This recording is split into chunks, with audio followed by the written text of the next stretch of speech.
Alright, so I'm going to redo how to take off a steering wheel. This is a 2004 Mitsubishi Endeavor, but the process is the same on Mitsubishi Galants and every other car I've ever worked on. First things first is you gotta take out your airbag. Once you take out your airbag, you will sit there and, well, before you take out your airbag, refer to your vehicle's instructions first. Generally, they say about a minute.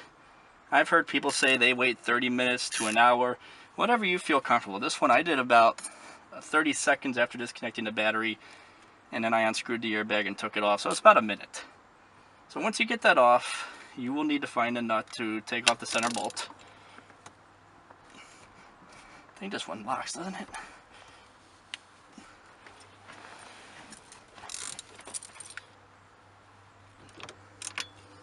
Yeah, I thought the steering wheel locked. Guess it doesn't lock on the Endeavor.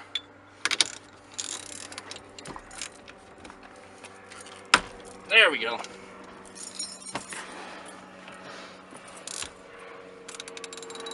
If your steering wheel doesn't lock, you'll need to put a hand up here and loosen. Once it's loose, it's loose.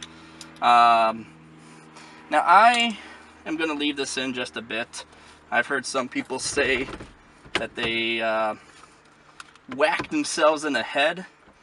So, and all I did is I simply just kind of shook the steering wheel, and I feel it's loose now. So if I take this bolt all the way out,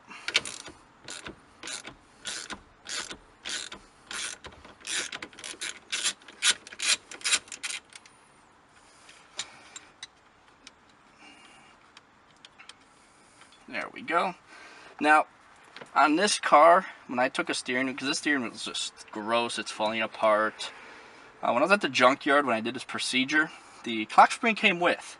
So it might not be a bad idea to put your fingers on the clock spring and then just kind of shake it off. And just make sure that clock spring doesn't come off with it. There we go. So now, what stinks about the Mitsubishi is this steering wheel can go on what looks like any direction. So you'll probably want to be careful not to. Now I know that I made my steering wheel straight, so when I put the new steering wheel on, I'm going to make sure it goes on straight. So that's pretty much it. There's nice amounts of dust back there, so I'm going to clean that off. You'll see that actually, that's really scary on the Mitsubishi. This turns independently, whereas I know on the Ford, this doesn't. So it's the first time I've taken apart a Mitsubishi without breaking it at the junkyard. So be mindful of that. That I know that mine is at 12 o'clock, and make sure your steering wheel goes back in at 12 o'clock. I'll show you in a second when I put the new wheel on. Alright, so now I'm ready to reassemble the new wheel. So I got my new wheel here. Carefully slip all these wires through while gently putting that back on. So that looks right. I mean, that's the thing, this looks like it'll go any way, but I know that it needs to be this way. And then the clock spring actually locks behind. There's 3 tabs on the back of the steering wheel. Why is it? Oh, well, because there's a wire back there. So, looks nice and secure. The clock spring is moving correctly. So, go ahead and thread the nut back on. I also did a little bit of cleaning back here. And, man, the amount of dust that's back there gets nasty.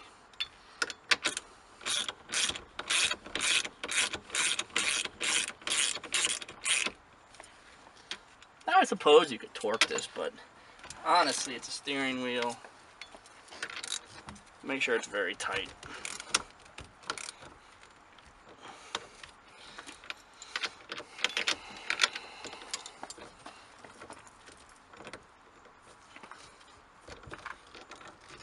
It doesn't help having a deep socket on there. That should be tight. So now that that's nice and tight, you can go ahead and start reassembling your wires. You have one wire for the switch here if you have the XLS model, which I have, or limited Mitsubishis. One wire there, one for the cruise control, and then there's actually two. One, this is for the horn, and this is for the airbag. Okay, no airbag. See if I have any SRS codes. SRS went out.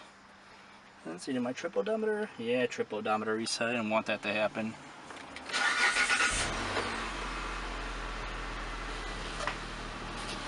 That works. Feels nicer with the leather wrap, in all honesty. That works. Cruise control works.